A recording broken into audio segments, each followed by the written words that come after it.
UV Master makes a UV map of 3D models.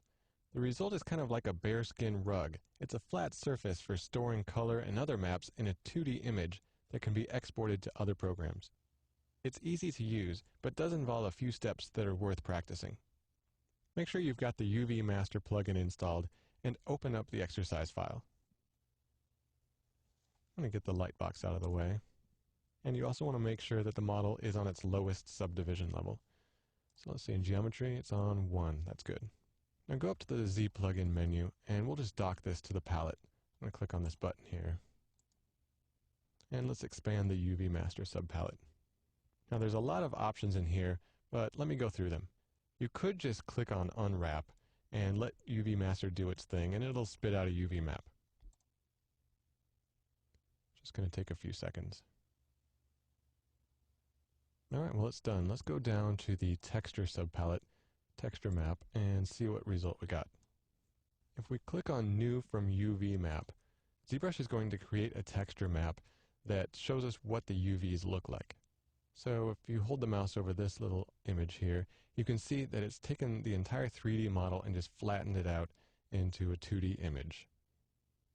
The texture that's on the 3D model also shows you where the seams are.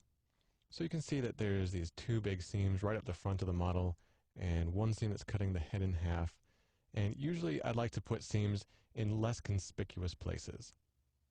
So let's turn this map off and go back up to the UV Master subpalette and customize some settings to get a better result.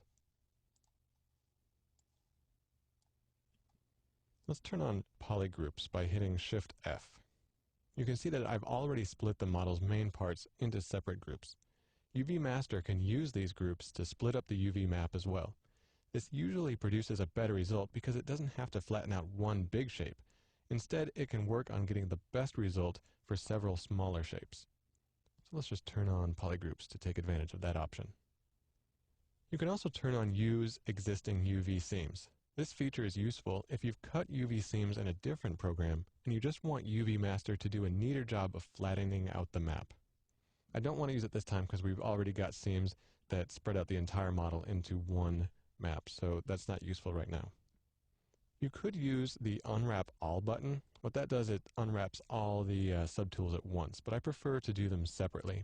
That way I have more control over the final result.